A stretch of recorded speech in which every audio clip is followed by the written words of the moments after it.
There it is. I found the button. Haha. Ladies and gentlemen, everybody in between, welcome one, welcome all to the SYN Shop live stream. I am, of course, the Mighty Pong. And on tonight's show, I pointed the right way, on tonight's show, we're going to be talking with Robert of Vegas Combat Robotics Club about, among other things, we got this event coming up real soon. I'll tell you more about that here in just a little bit, but also about how you can get started in the wonderful world of robot combat.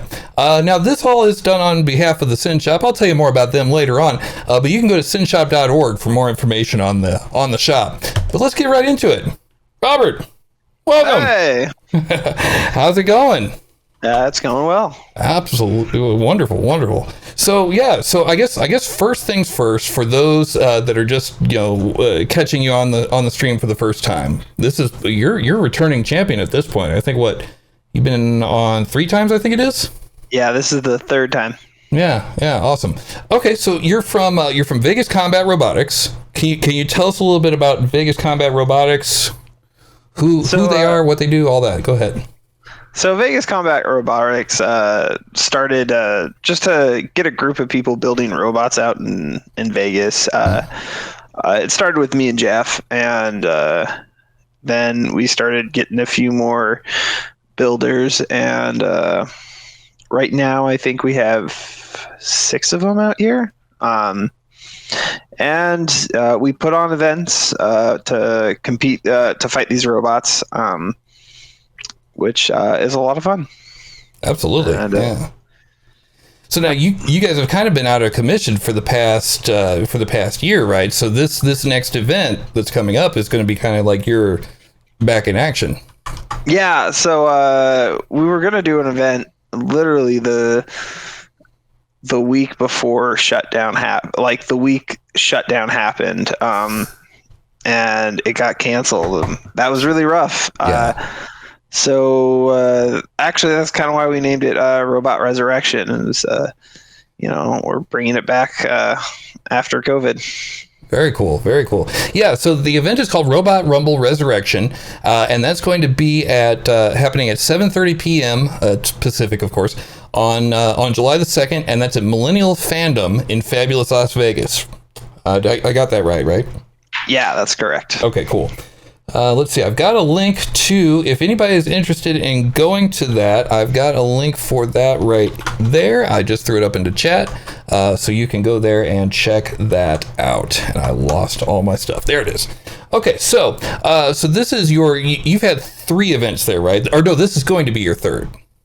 Yeah, so we had one event at this Millennial Fandom before. Okay. That was our first event, and then we had one event at a RC racetrack, and that was a bigger event. We had 32 competitors. Nice. And then this one, Millennial Fandom's not a big venue, but it's a fun venue. I mean, you have people getting really excited about fighting robots there, and it's a good place for us to get more builders into the just raising awareness of combat robotics and trying to get people into it. Absolutely. So how is the scene in Las Vegas? Do you see it as something that's definitely on the way up, or is it just kind of like Yeah, so it's definitely on the way up.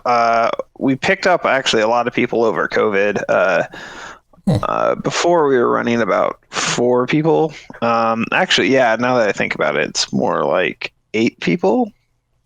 Wow, so doubled. Yeah, we picked up one of them. We actually found at a different event, at a Utah event. We were just I went to a Utah event, and they're like, "Oh yeah, these guys are from Vegas too," and that's how we found those people. So, yeah. That's funny. It's amazing how long you can go with a thing and not even realize, like, I guess almost how popular you are in a way, but like to really without realizing how many people are into the same thing you are. Like, you think you're alone, kind of like, oh, nobody else around here likes robot fighting, and then all of a sudden you find somebody that's in another state that happens to live in Vegas. Yeah, it's actually happened twice to us. I believe it. Our first one was in Arizona. We went to a competition in Arizona, and we found a builder there. And then then we went to Utah, and we found Vegas builders there, which I just thought was funny. That's awesome. Yeah. So it sounds like the first couple of events, especially the one before at Millennium Fandom, it sounds like those went pretty well. Yeah, so we really enjoy like the bar events are a lot of fun. You know, drunk adults make great audiences. Last time we had one person bet $200 on a match. It was funny because what they bet on. No bot builder would have bet on, but was the right bet. Yeah, well, it was the right bet. So, really? We just kind of slapped together robots, so we didn't have any good quality robots. Uh-huh. So the one that won our last event was 2 flippers. So really? Both, yeah.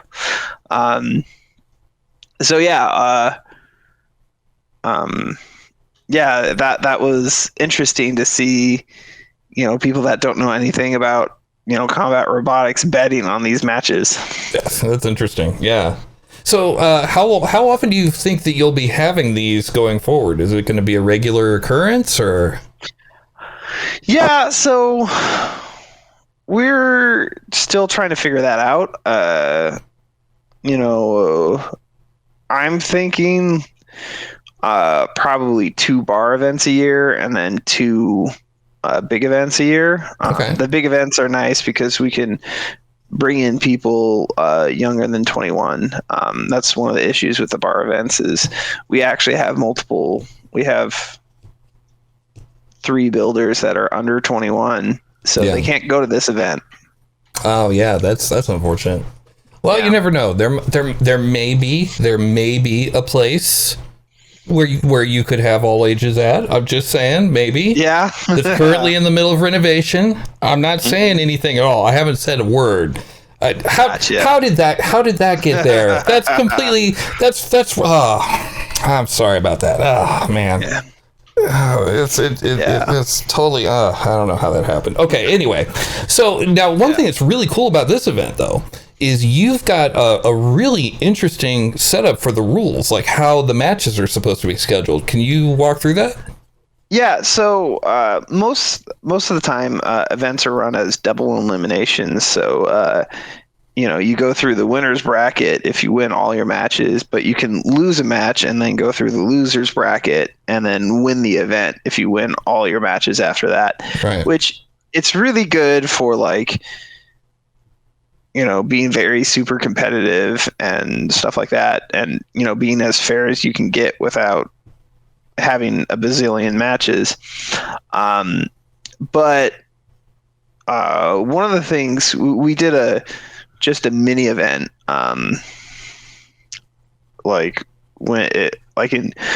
actually last July 4th. It was when things were starting to open back up before they closed back down again. Right. And just with local builders. And one of the things we really liked is, we didn't have a structured format and we just fought who we wanted to fight. And then, if our robots broke, we had plenty of time to fix them and we weren't rushed to get them fixed. Because sometimes you'll get wrecked really hard first round and you can't fix it by the time you have to fight again, and you'll get dropped from the event. And that's a terrible way to go, and no one wants you to go out that way. So this time what we're trying is each robot gets 3 chips when they enter the competition, and then they bet on their matches. They have to bet on themselves, but I'm totally gonna lose this. I'm gonna put all 3. You have to bet on yourself. But you bet on your matches, and that way you could choose who you want to fight.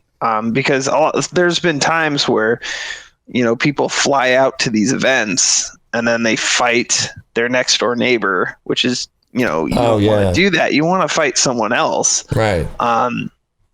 or sometimes people go to events and they always get paired up and they're like, you want to fight someone else, you want to get a variety out there. Right. So, people get to fight who they want to. If they get wrecked really hard, they have time to fix their robots. And when you're ready, you're able to fight. So we're not waiting on one person to finish their fight to allow other fights to happen. Yeah. So what we're hoping is we're actually going to get a lot more fights throughout the night. And that, people are going to enjoy their fights more. And, so, it's not a perfect system by any means. Mm-hmm. That's why we're debuting this system at a bar event where it's more about having fun than winning the event. So yeah, it's a super clever idea. I can't wait to see it in practice. I think it's going to be really neat. It also takes a lot of load off of us. We don't have to go chase down people like, hey, you got to be ready, get your robot ready or else we're going to have to drop you. And that's, So that's really nice that we don't have to spend so much time, managing other teams. Making a roster, all that other stuff. Yeah, totally. Yeah. Are you going to allow like asymmetrical betting? Like if there's a really, tough opponent, is it going to be like a 2-to-1 chip ratio or? Yeah, so I think we are. We're still talking about it. But yeah, I think we will. Like if they agree on, a 2-to-1 betting ratio, I think that's fine. We also allow, for sure, we're going to allow rumbles. So, say one person's way ahead, they got a crap ton of chips.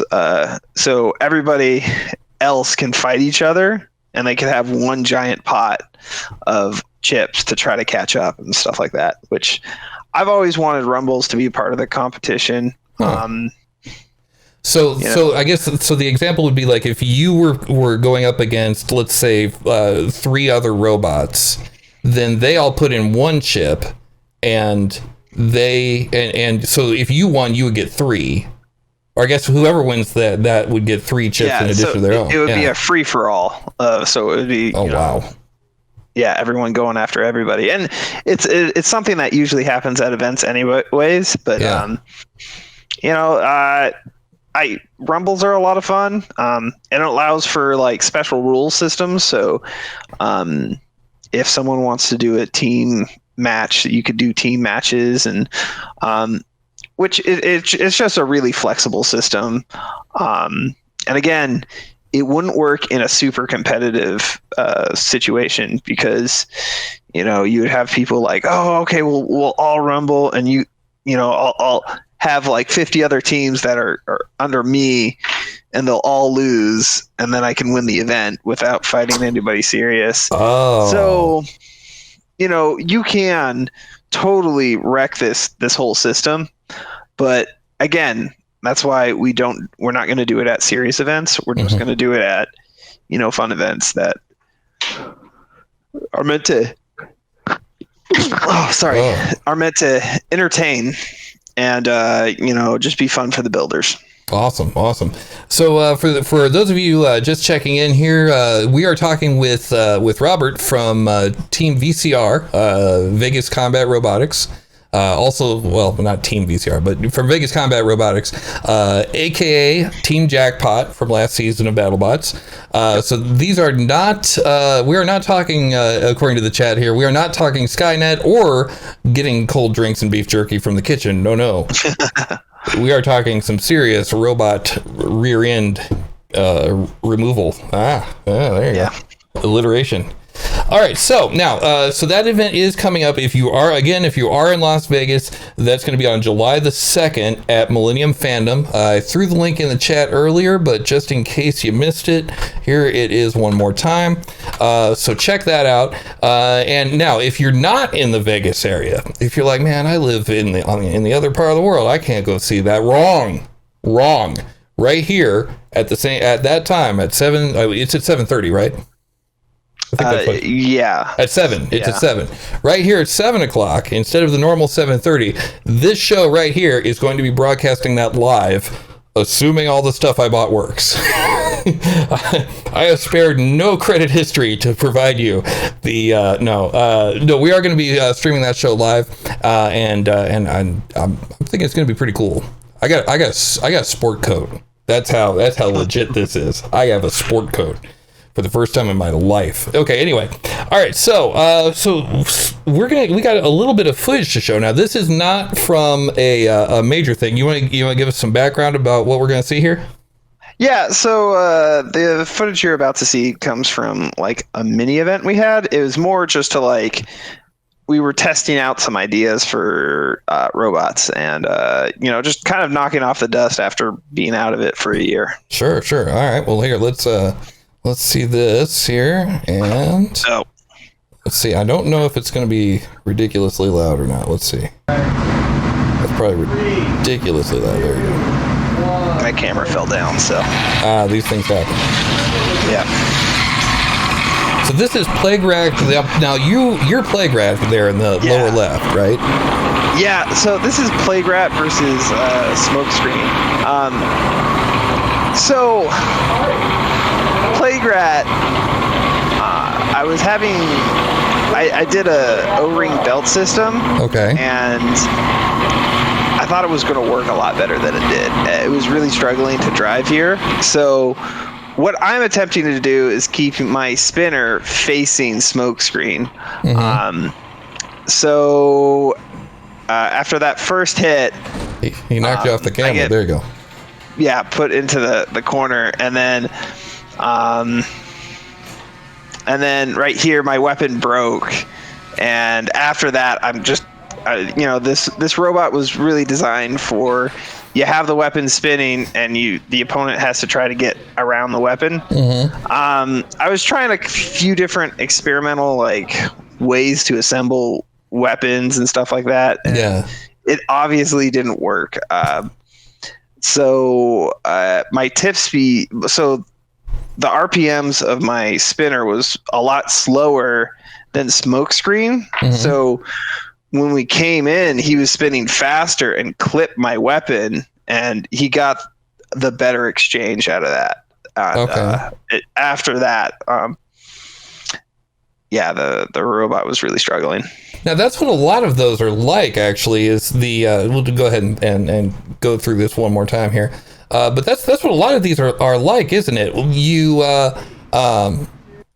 A lot of times it's just like, I'm going to, hit your fist with my face and we'll see what breaks first. Yeah. So a lot of it is just, who has the stronger structure. Yeah. And Playgrat, the structure, I mean, as you can see, Playgrat is much bigger than Smokescreen. Yeah. So there's just not a lot of support behind, the whole structure. So it's inherently weaker, and the weapon construction wasn't very good. I was trying to see what I could get away with at this weight class, and obviously I couldn't get away with it. But it's kind of experimenting, seeing what works and what doesn't work. Yeah. It's interesting. We talked about that, something related to that last week. We had Jed on, and Jed was the CTO, if I remember right, of Praxis something. Anyway, they make drones. And he said that one of the main engineering things that they have is not building something to where it's, hardened. It's building something that's just soft enough to where it won't break, right? Yes, that's actually a huge thing in combat robotics. We like to use UHMW and TPU, which is soft materials, and they'll give way under hits, and they absorb a lot of the energy, so your bot really doesn't take a lot of the damage. Huh, that makes sense. I was actually thinking about something related to that, like, I don't know. Maybe I'll tell you later. I might tell you how. Yeah. In case I build one. Maybe we'll see. Yeah, we'll see. All right. So we got Wumbo versus Unnamed Robot. Yes. So this is actually from the Utah builder. Okay. the Vegas builder that we've found in Utah. So his spinner is actually really devastating. Yeah, it is. I don't think I've seen anything slap Wumbo around like that before. Yeah, the problem he was having, he 3D printed his pulley off of his motor. Yeah. And those motors get ridiculously hot. So it just melted that 3D printed pulley. On Wumbo or on the unnamed robot? The unnamed robot. Got it. Which that robot dishes out hits, and Wumbo always looks like it's losing in every fight it's in. Yeah. It's Wumbo's real strategy is just to survive and do kind of chip damage, right? Mm-hmm. Which or floor damage in the case of Norwalk. Or in the case of our arena, yes, he. You could have a nice smooth floor before Wumbo, but you're not going to have it afterwards. No, definitely not. Oh, so just to give people a sense of scale here, that arena there is basically what, about 12 by 12, 10 by 10, something like that? It's a 6 by 6. I'm really wrong. Wow, look at that. Yeah. Wow. Yeah. Okay. And so those robots are somewhere around about a foot wide, like Wumbo? See, Wumbo really throws off the scale. True. So unnamed robot's probably that by that, footprint, and then Wumbo's out here. So Wumbo's a very, very big robot. Gotcha. Let's see. I'm just trying to get you a little situated there. There we go. No, you're good. You're good. I got you moved. Oh, okay. Yeah. I thought that was my camera falling off again. Oh, that's funny. Here, let me go back to that. All right, cool. So yeah, and we talked about that the first time you guys were on, that it's really hard to get a sense of scale when you're watching it from home. It really is. And it's hard to understand how much power even these small robots are putting out. Jeff has a 3-pounder that puts out the same power as an AK-47. That's amazing. Yeah. Yeah, it's a lot of power, and it's amazing that these bots can actually handle it. Yeah. This one is actually really interesting, Sandstorm versus Wumbo. So Sandstorm is made out of carbon fiber nylon. Man, that thing's fast. And the builder prioritizes drive over everything else. Mm-hmm. So as you can see, he's got a really good drive. Yeah. The problem is he printed that out of that Nylon X. Oh, that was over quick. Oh, that might be my fault.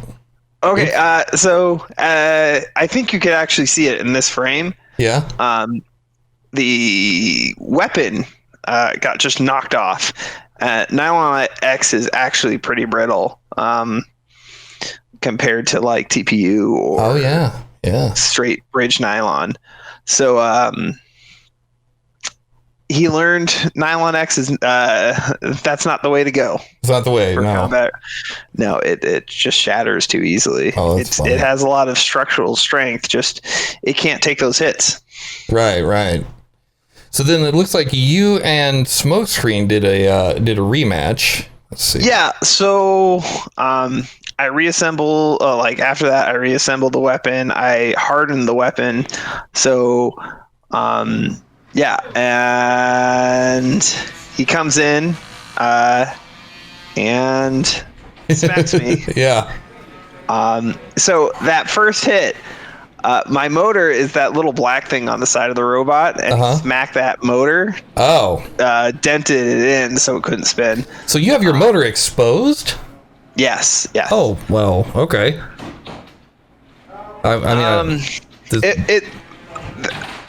That robot really struggles for weight. Okay. So you had to make some compromises. Gotcha. Okay. And then he was playing around and flipped himself over. Now yeah. So wait, according to the rules, then, you couldn't move anymore. Oh, you could still move. It's just your weapon was dead. I could not move. Okay. Because that robot wasn't invertible. It was designed to be invertible, but it was having drive issues before the competition. Like I assembled it the day of the competition. Gotcha. So, gotcha. Yeah. So in that case, who won really? Because you were both kind of. So he won because, first of all, I was knocked out first, so I would have been counted out first. Gotcha. And second of all, he was able later on to get off of that, to self-right. Oh, yeah, okay. Awesome. Let's see here.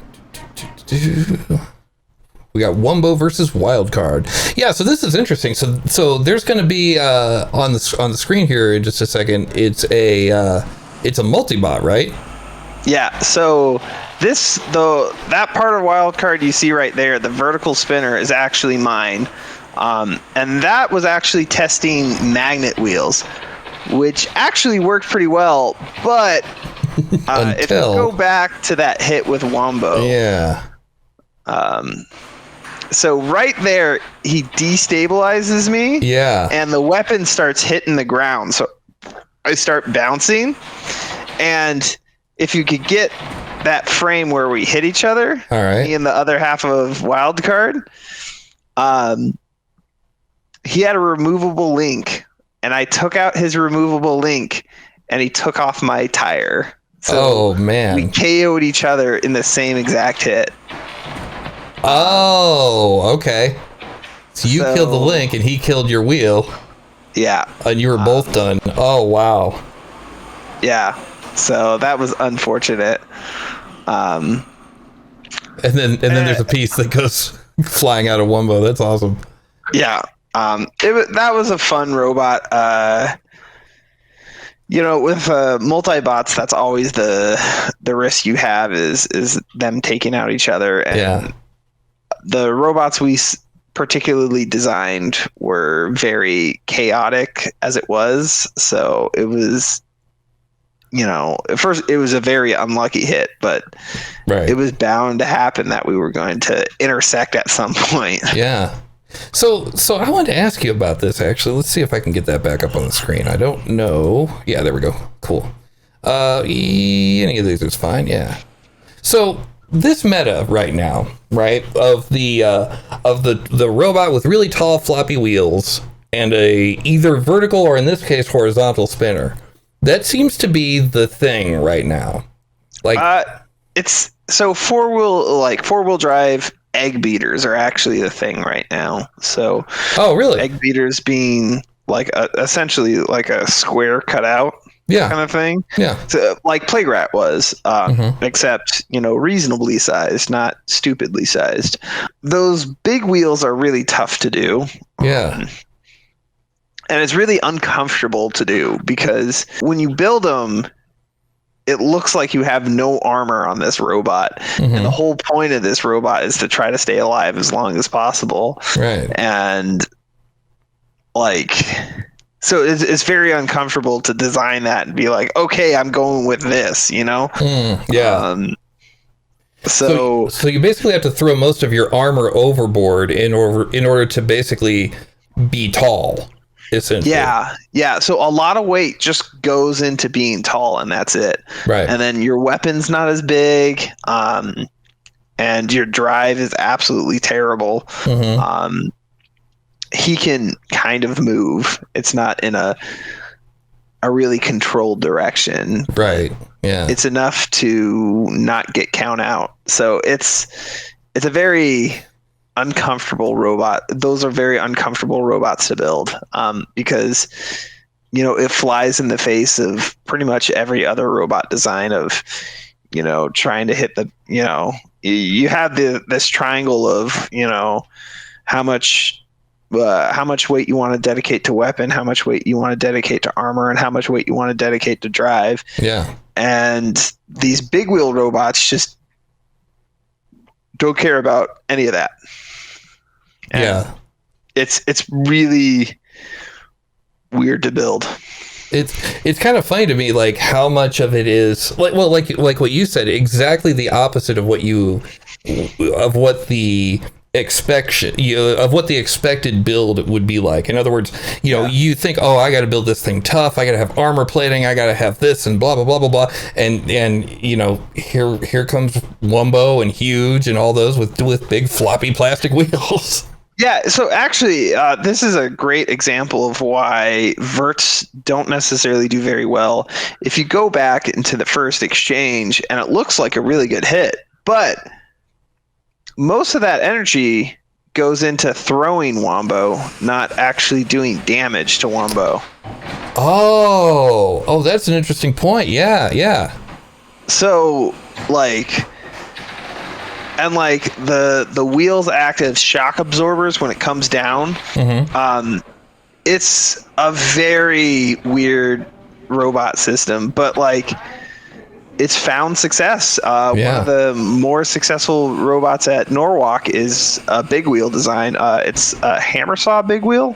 Oh yeah, I know who you're talking about. Yeah. Starchild. Yep. Yeah, in fact, I got that one confused with Wumbo the first time that we met. Yeah, I thought Starchild was yours. Yeah. So. Yeah. Yep. It seems to me that the horizontal drum, like if I were going to build one, I don't know, but if I were, that's probably what I would build, is a horizontal drum. Really? Yeah. So a horizontal drum is actually a very rare choice. And I would have to pin that on two robots, and that would be Tornado from back in the way back on Robot Wars, and Minotaur. Minotaur is a vertical spinner. What? Oh, did I say a horizontal drum? No, I meant I do mean a horizontal drum. Minotaur's not like Malice. No. Malice. No. Malice is a horizontal drum. Horizontal to the ground. Oh. To the ground. Okay. So yes, then a vertical drum spinner then. Okay, yeah. Yes. So those work pretty well, but they've been falling off in beetle weights, because egg beaters are just a better version of that. Yeah. That's true. It has to do with bite. So think of a vertical bar. It's spinning, and you have this drum, and you have these small teeth. Well, if you have to this bar can be way back here and hit you, but when it's sitting here, you're not going to hit them. So a lot of drums get really bad exchanges against verts. That's why egg beaters have started becoming a really big meta, because they have a larger diameter. So you're facing a larger diameter against a vertical spinner. And that means a heavier, faster tip speed, right? If you got a larger diameter? Yes. So it's a really complicated thing. And the community argues back and forth on diameter or tip speed. And I think it's a little bit of both. It's a little bit of a coin toss. Tip speed is a big deal, diameter is a big deal, and it's kind of whether you're going to get a favorable exchange out of it, Yeah. And then there's also when you're not in a hitting mode, how much of your weapon's still able to be hit. How much of your weapon's still able to be hit? How do you mean? So that's why drum spinners don't do very well, because since they have this circle ring, right? And then they have small impactors. Yeah. That the other robots can hit the core of the weapon. I see what you're saying. Yeah. So. Well, now I know. No vertical spinners for me. Or no vertical drum spinners. Drums can still do well. Yeah. Jeff's other robot is a hybrid drum egg beater thing. It does pretty well. It's just right now they're falling off compared to egg beaters. So yeah. Awesome. Well, I'll tell you what, I did want to talk about getting started, and it sounds like I'm going to need a lot more tips than that if I am going to get started. But before I did get into that, I wanted to ask a couple of our user questions here. So we had one earlier in the Discord, and if anybody has any questions in the chat, throw them in the chat, and we will get to them. Just as soon as we can. But at any rate, if you were to use what you've learned from building Jackpot to build something else that wasn't a fighting robot, what would it be? The thinker. Yeah. So, maybe like an electric off-road buggy kind of thing, like with a lot of flex in it. That would be a lot of fun to do. That sounds really cool. Do like 4 hub motors. So motors at each wheel, and kind of like, so you could either ride it really high or you could ride it like a race car really low to the ground. I think that would be a lot of fun to do. Have you seen the YouTube channel? I don't remember it off the top of my head, but this guy started out building a like basically upgrading a Barbie Jeep until it was just an off-road monster. And it's super cool. That's pretty awesome. It's awesome. Damn it. These things happen.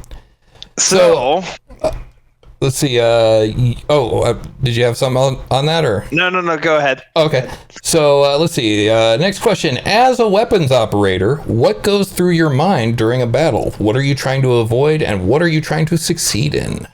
So, I'm sorry. You're gonna have some crappy video. That's fine. So, as a weapon operator, the big thing is go back. Trying to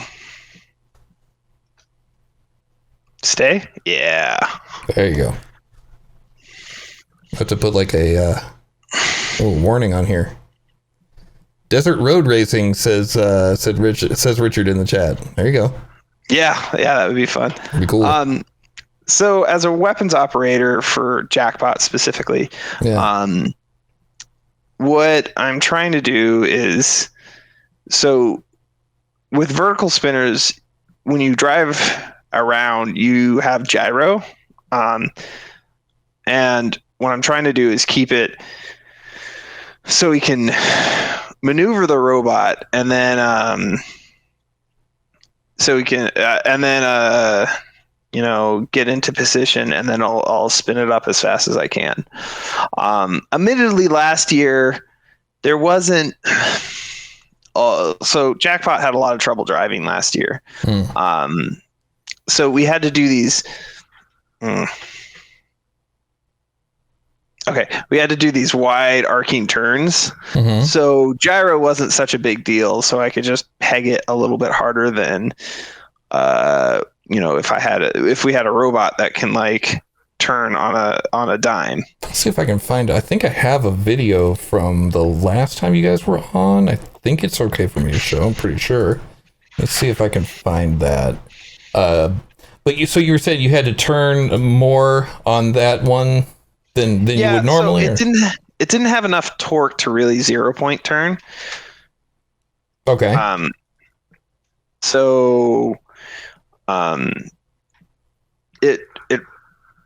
It struggled, and but because of that, since he had to do these wide turns, gyro wasn't such a big deal, so I could keep it faster. And then anytime a robot got under us, what I would do is spin up the weapon, so the gyro would keep us from trying to fall over sideways. It would keep us vertical. And that worked pretty well. And then there was, against the Sub-Zero fight, you couldn't really tell, but I was pulsing the weapon at the end of the match, and that pulse was just enough to get us moving to not be counted out. So okay. Here, let me see if I can. I've got that match actually right here. Let me see if I can show that match. No, don't show that one. Okay, that one. Not that one. I don't have that match. No, what are you talking about? I've never even seen that one. Let's see. How about versus Ghost Raptor? Yeah, there we go. That's a good one. Yeah. Okay. Let me see if I can get that up on the screen here. I think it's that, and then I'm gonna want one of these, and then that. There we go. Nice. So, interesting enough, for startup, Jackpot had to be feathered just right to get the startup working. So that was one of the things. That was one of my most important jobs, is to feather the startup to get it to spin. And then once it got spinning, it's good. Yeah, I saw you kind of like hit it a little bit. Well, that's just before So there's a reason we didn't move here. We had like 30 seconds of functional drive in this match. Oh, no kidding. Yeah. So in this match, we only had like 30 seconds. So what's funny to me about you saying that is right here. Well, you're saying I only have 30 seconds of being able to drive. This guy, mainly for the people that haven't seen this at home, this guy right here is currently talking about how great their robot is. Yeah. He's like, these guys built this thing for $4,000. Those people spend more than that on batteries. Like, you know. Yeah. So why did you only have 30 seconds of drive time? So for our first fight, we fought Sub-Zero, and we were scraping our belly against the ground. So we just put bigger wheels on it. Well, the gear ratio got all messed up, so the motor controllers were just overheating, because it was just pulling a ton of current. So it took 30 seconds for them to get too hot. Yeah. And, I love that. That was so good. Oh, I love it so much. It was at that moment I knew, like, all right, we're not going to lose this match. Yeah. But as you see right here, we can't turn to face Ghost Raptor because you're spinning so fast, or no, because the drive's not working. Oh, that's luckily funny. Ghost Raptor did us a favor and stuck his arm right into our weapon. I had no idea. And then, you can see right here, like, we just barely turned around there. Yeah. Yeah. So. See, when me and my wife were watching this, we thought that there was like some problem with the floor, because there were quite a few robots that had maneuverability problems in that season. Well, so yes and no. So the floor panels aren't level with each other, so that's what we struggled with first match, and so okay, all right. I'll get the lockjaw one loaded, but we can keep going on what we're talking about here. So okay, so it sounds to me like as a weapons operator, your main thing that is top of mind for you is, if I'm understanding this right, is a balance between, okay, I've got to keep the throttle down somewhat so that the driver can drive, but I've got to have it ready to spin up at a moment's notice and keep my brain in the game in order to spin it up when we're about to hit, so that we hit with the most. Yeah. So one thing I forgot to mention was I'm also looking around the field and identifying, like, against the lockjaw fight, we ripped off the weapon belt right away, and I was able to inform Jeff that yes, we got the weapon, and then in that first exchange, we got their weapon belt completely, and they actually struck the core of Jackpot, and they didn't take out a belt, they cut it halfway, so we actually had a flap for that whole match. So cut it halfway. I let them know that we were running the weapon at 20% for almost all that match. Oh wow. Do you ever look back on that match of like, man, we got so lucky? Oh, all our matches. That's so awesome.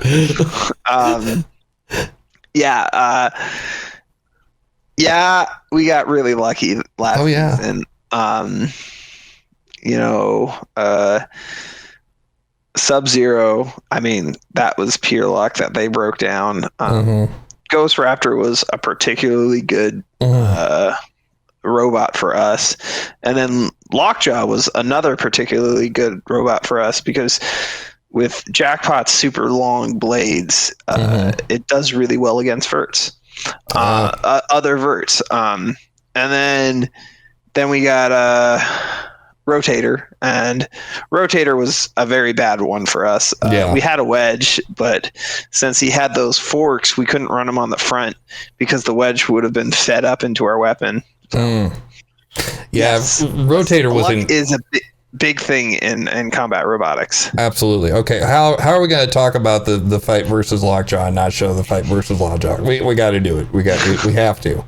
And I mean, not only that, but I mean that does give us a fair use excuse too.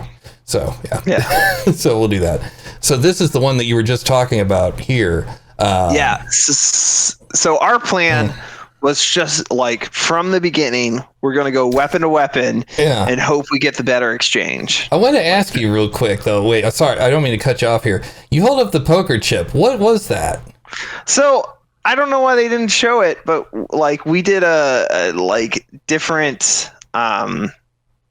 We hit the button with different things every time. We had like a little card guy, and they cut out all our button presses. So that's weird.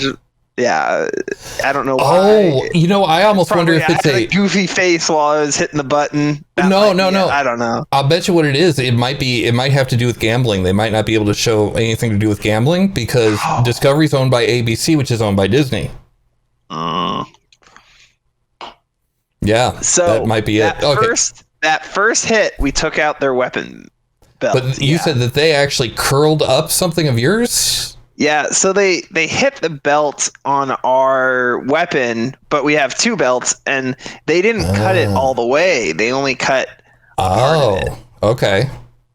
So it was just flapping. So right now I'm running at like 20% speed. Okay. And that's you throttling it down intentionally to try to save what belt you have left. Yeah, we now know if the belts get hit like that. Yeah. What we're gonna do is speed up and let the belts tear apart. Interesting. Why is that? Because we had two, and it runs fine on one belt. Okay, gotcha. So what we think happened here is there was a hit early on where we got one of Lockjaw's wheels, and he runs brushed motors. So what happens there is they just start pulling infinite amount of current, and then they smoke. And start burning. So we got the drive working pretty well for this match. This is decent drive. This is Jeff's skill actually really showing through here, even though it may not look like it. Because if you look at a lot of our turns, he drives away and then flips around really fast. Yeah. And that was really the only way we could, if someone was coming at our back, was to flip around really fast. And what we're really doing is just pulling the e-brake on one side and letting the robot swing around. We couldn't just sit in place and turn around. We had to like drive away and then turn around. So he looks like he's pretty much done at this point. Yeah. What did that feel? I'm sorry that we went back on talking about BattleBots. We're gonna get back to the starting out stuff in a second. But I got to ask, what did that feel like to beat Donald Hudson? I mean, you got Kevin Rose, or what's his name? Kevin Rose? Yeah, Kevin Rose. They're sitting there freaking out. Like I don't know if you could hear him at the time or not, but like no, we could barely hear the teams right next to us. But I mean, you'll see it here. We're just like, oh my God, that happened. That was real. Yeah. And like, that must be so great. Yes. I was not expecting my teammate to jump on me like that. So I almost fell on him. So good. So good. Yeah. So I guess I would be remiss without saying, if you'd like to see more of that, you can check out Discovery, wherever discoveries are just discovered. Discovery Plus, Discovery has the streaming service called Discovery Plus. Yeah, that's right. Yeah. Okay, so let's see. We had just to I'm sorry. Did you want to say anything else about? Nope, that's it. Okay, cool. All right, so more Discord questions here. If four-wheel drive verts and horizontals were outlawed, what would you build?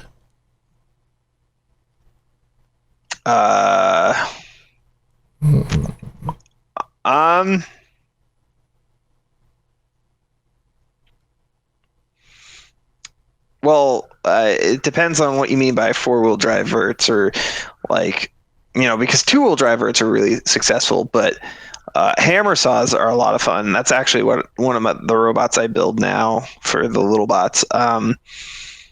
But if you talk no spinners, I think an axe bot would be a lot of fun. Okay. They actually have a whole competition based off of they're called sportsmans. Oh yeah. They have a whole competition where you're not allowed to have any spinners, and flippers are cool too. I like doing damage, so whatever can get me the most damage, really. Well, when you've got one, we were talking before the show about the one that could put things into the ceiling. Which one was that? You said there was a bot that was. So yeah, that was at there's a competition in Florida, a Lander Maker Fair, and Sub-Zero can put the robots in that competition into the ceiling, which is pretty impressive. Sub-Zero this year, on our first fight, they didn't do very well, but I hear after our fight they just were killing it too. Mm-hmm. So yeah, it's always interesting. So I think a hammer, like a pickaxe kind of thing. That'd be fun. Oh, or a crusher.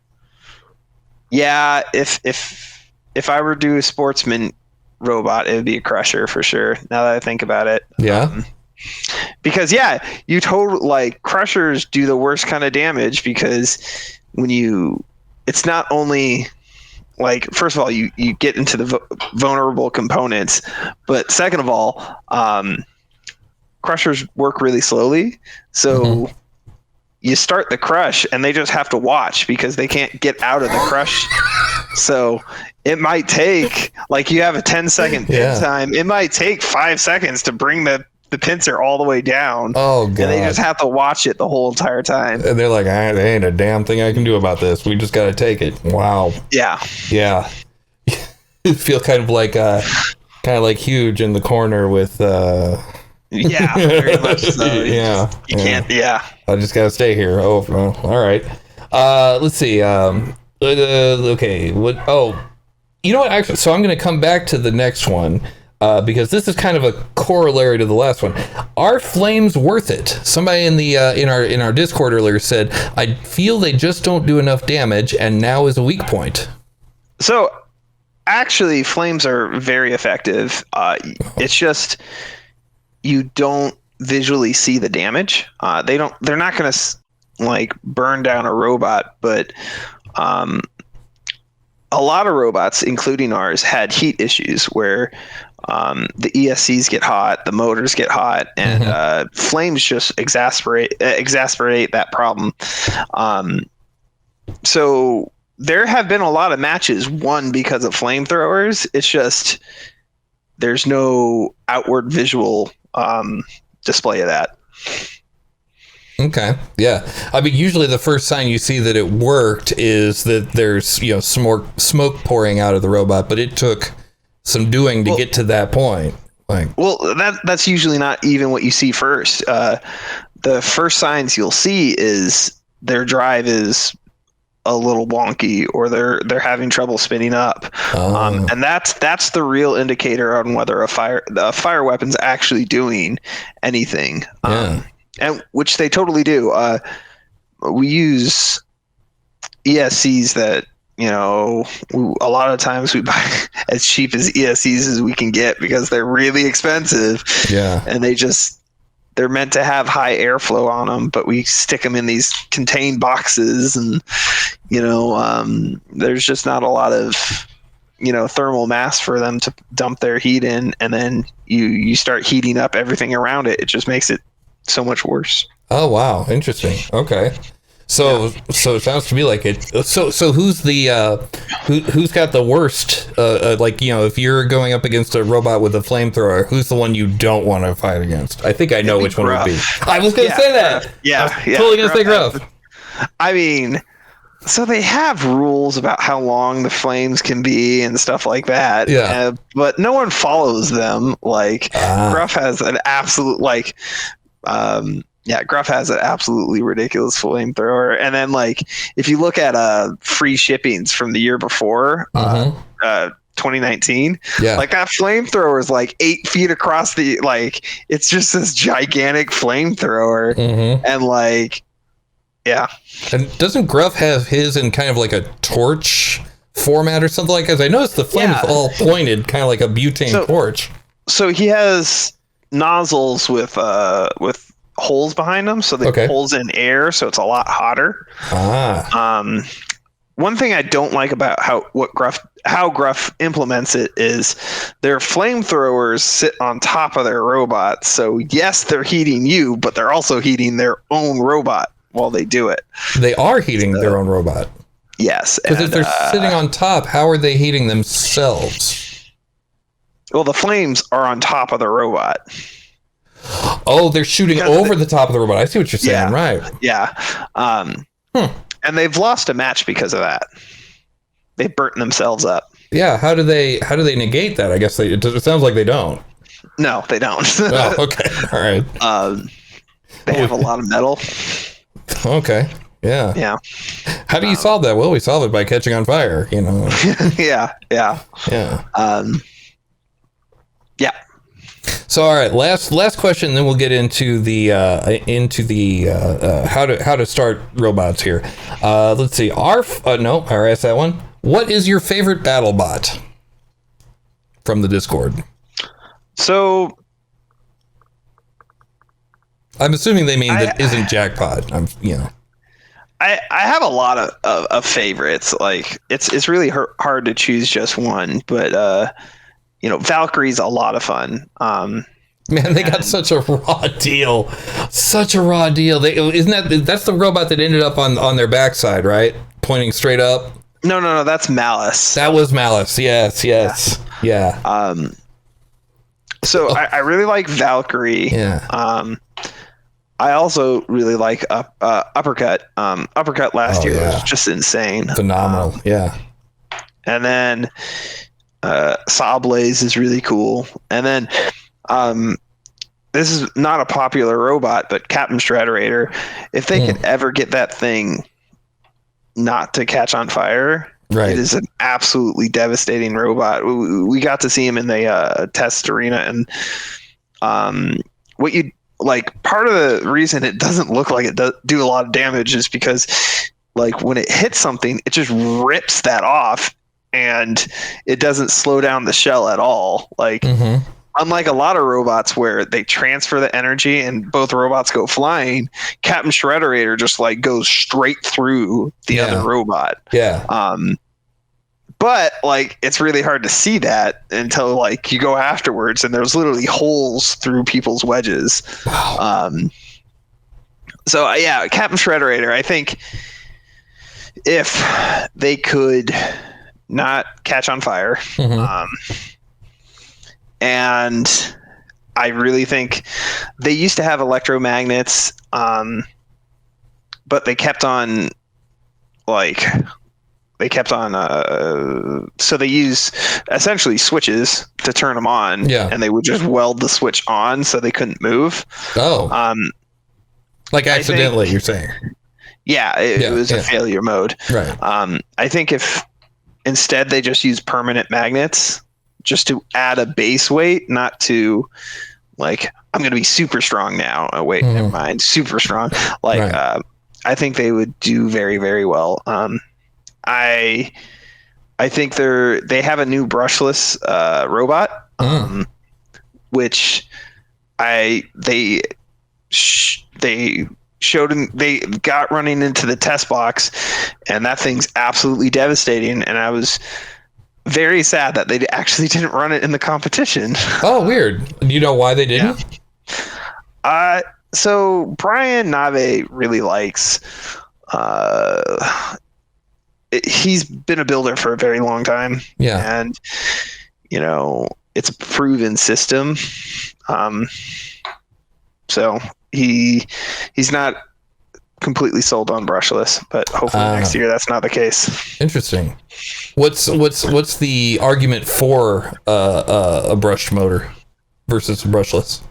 So brushed motors are easy to control. I mean, you just connect it to power. They also have a lot more bottom end. So if we ran brush motors in our drive instead of brushless, our drive would have been a lot better because they can pull an infinite amount of current at 0 RPMs. Brushless, you need to get them start rotating before they actually will start putting out any serious power. Okay. There's some serious advantages, but they're heavier. And they're like, well, it kind of go back to heavier. They're not as power dense. Like, you could get a lot more power out of a brushless motor than a brush motor of the same weight. Okay. And then, man, suction cup mounts aren't the way to go here. Oh, no, they're not. Yeah. Unfortunately, that was all I had at the moment. Well, that's all right. So yeah, they like brushless motors. They have the startup issue, and that's their big issue. But when stuff locks up and stuff, right, brush motors will take out everything because they just pull an infinite amount of current, and they'll destroy batteries and stuff like that. That's actually what happened to Lockjaw in that fight with when they caught on fire. Yeah, that was because one of their wheels started locking up, and it just pulled an infinite amount of current and destroyed the motors and the batteries. Sure. Okay. Yeah. Huh. So yeah, it's going to be interesting. I think we'll see robots move to brushless slowly. I think that will be the future. I think first it's going to be the weapons. So you'll have brushless weapons and brush drives, and then when the systems get better, drives will also be brushless. Jackpot's all brushless. Nice. It was in the first season, the first time around, and this time? Yes. So Jackpots, we're running 4 times the power through the same motors we had last year, and we also geared them down. They're geared to be they're geared down twice as much, and that seems to have solved all the issues we've had last year. Very cool. Yep. Oh, awesome. All right, so let's see. So this was also a user question in the Discord. It was more about like the future of combat robotics. But someone asked if AI was useful in combat. So right now, very minimally. There are some use cases. There's something I want to do. I'm not I don't know how to program, but if you take Jackpot and you throw it up into the air, you can use the weapon to level it out, so it always lands on its wheels. Right. By spinning the weapon up or down. Yeah. So that would be a very, very useful use case. So a lot of the automation stuff isn't like it's controlling itself. It's having some, in special use cases where it works. What do they call that when you use the torque to flip yourself? Because cats do that when they're falling. They'll use their tail and their leg, and they'll twist themselves around to where they always land on their feet. And it's that same. What is that called? It's the same idea as like self-bound. Like the two-wheel robots. Yeah. Use the same system. Yeah. So that could be very useful. So automation, I believe, will slowly creep into combat robots. Yeah. The one team that's really pushing it right now is Chomp. And they took out Bite Force.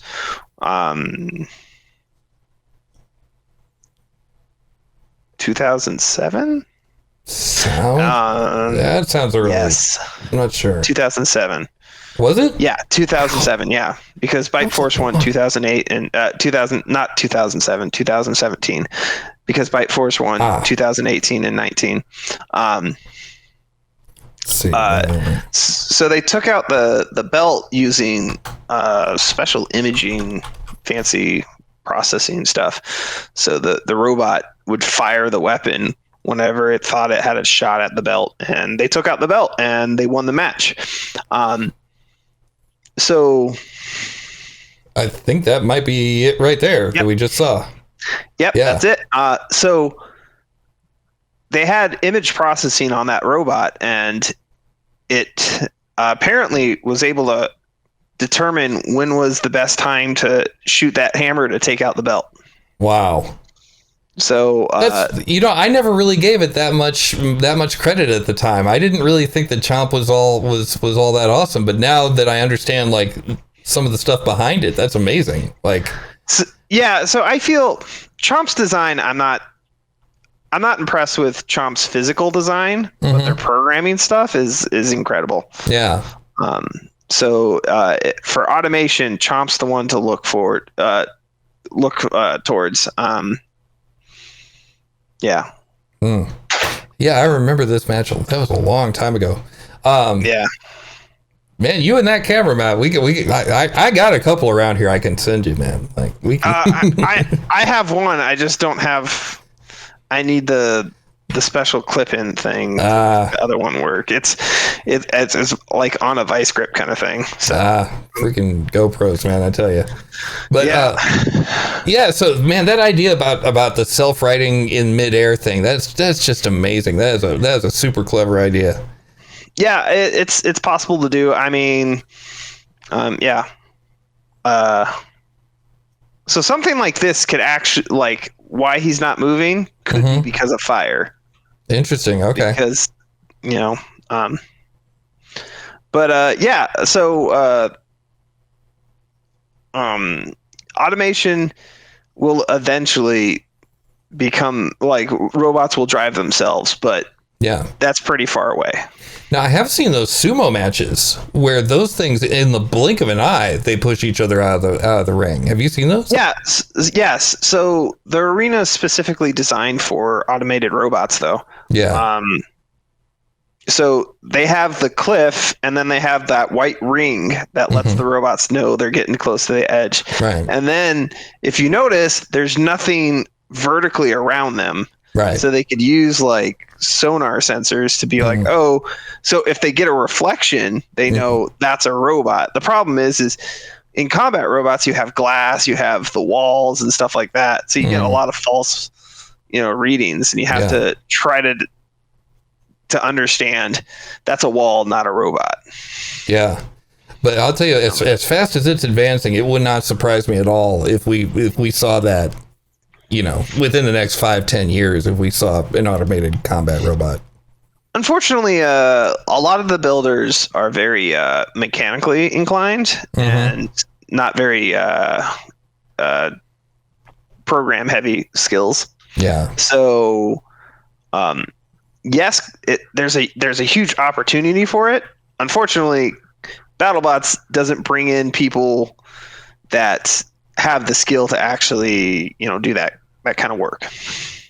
Well, so if you're watching this and you're into Battlebots and you do have that skill, there's a place for you. Let's think for a second that person is watching, and they're sitting at home and they're like, man, I could do that. I could program the snot out of it, but I need to get started in combat robotics. So let's see. Actually, this was another question from one of the people in our Discord. What they asked what books you could recommend to someone who wanted to get started in this. Is that even? So I would say, right now, combat robotics is essentially RC cars with weapons. Right. So learning how the RC system works is a really good start. And the best advice I can give is, if you don't learning how to do 3D modeling is super important. You're really not going to get around 3D modeling if you're designing your own robots. So that's something you have to learn. And Fusion 360, you can get a free license for it, a hobbyist license. Yep. So, Fusion 360 is what I use. It's what I used it to design Jackpot this year. So it's a pretty good system. So this robot is a D2 kit. It's the most basic robot you really can buy. It's just 4 wheels with a wedge on the front. And then they have fork attachments. And they're actually very, very effective, and you can win events with this robot. Oh yeah.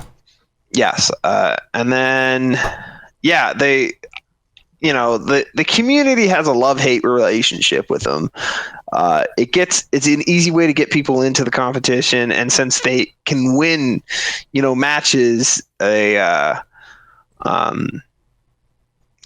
people feel good about getting into the thing. But at the same time, a lot of people are, it's really frustrating when you spend, 50 hours designing a robot and then you get wrecked by a kit. So, I'll bet. Yeah. Yeah. So these kits are great. They work great. And if you're just looking to drive and have fun, they're good. And it's a great start because it familiarizes you with, the how the drive works, and how the radios work and stuff like that. And then you would have to get I'm sorry, I didn't mean it. I just wanted to ask you get your own speed controller, radio control, battery, and wrap for the battery. Okay, sorry. Yeah. So it's a good start, because with this, you learn the basics, and then going to the competitions, you can start talking to people about, why'd you make this choice, or why'd you do this? There's a lot of nitty gritty stuff about combat robotics. You have bite and tip speed, and then there's a whole argument on whether bite is more important than tip speed when verts go at each other, and I think it's kind of a combination, and there's a whole lot. So it's interesting that it's between bite and tip speed. Why wouldn't inertia? I would think that would be one of the key things. You want to transfer as much inertia from you to them as possible. So the issue is you have 2 verts, and they're kind of interlocking with each other. So they're not really transferring the energy to each other. Okay. So a faster one's going to transfer the energy. But if you have a bar and then a small tooth weapon, you'll have that tooth totally miss the bar and then hit the core of the other weapon. Okay. And it has to do with feed speeds, and there's a lot of nuance to all this stuff, and there's no right answer. So it's just, you kind of have to experiment. So interesting. So now this is a 3-pounder, and the ones that we're going to be seeing on the second, are those going to be 3-pounders, or are those 1 point? So they're 1 and 3-pounders. Okay, so 1 pounder classes. Got it. Okay. So the next kit I sent you. So this is a weapon kit. If you get a weapon kit, these are extremely dangerous. So they could take out fingers very easily. Oh yeah. So if you get a weapon kit, if they hit you right, they could kill you. Yeah, don't let the size fool you. Yeah, it's only a pound and a half. It's a pound and a half or 1 pound?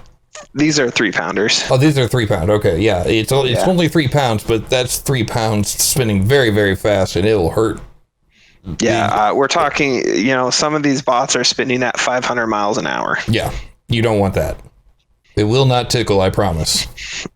No. Yeah. So I would look around.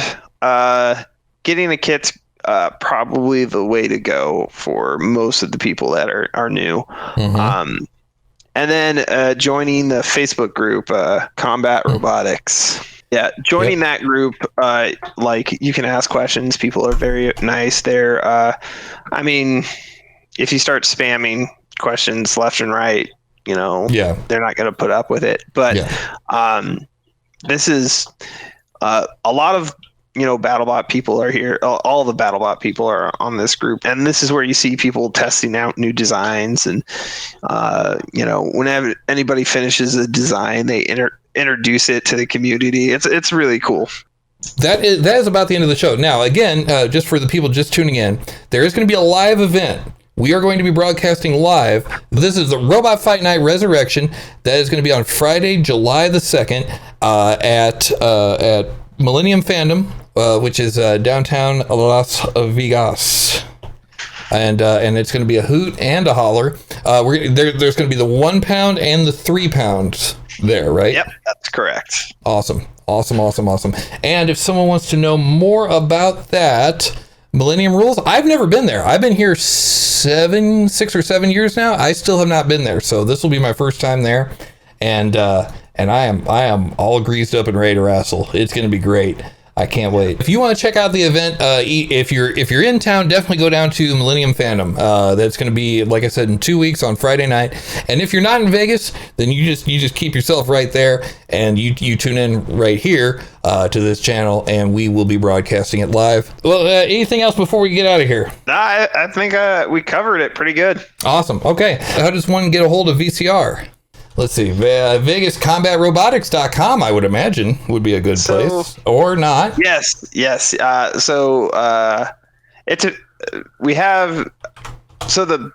you're looking to build, the VCR Builders Group is where you want to go. And did you have another link you wanted me to throw up there? We have the Discord. I just need to figure out how to. It's a tricky one.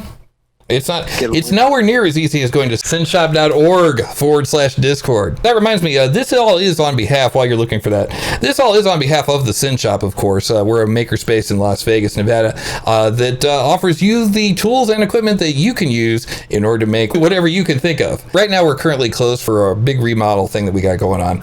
But if you'd like to visit or you'd like to help us get the shop back in action, just check out our Discord at synshop.org/Discord to find out more about the shop. And to see how you can help. Additionally, you can go to synshop.org for more information on the shop in general. And if you would like to join the Discord for Vegas Combat Robotics, you can go right there and do exactly that. And I've given you enough time to find that link. Mission accomplished. Yep. Ta-da! All right, let's get out of here. All right, so again, Robert, thank you so much for joining us. Vegas Combat Robotics, go check it out. Join us on the 2nd. Join us right here. Join us everywhere. And let's get out of here. I'm, of course, the Mighty Pong. Have a good night, everybody. Show is over. Hit the button.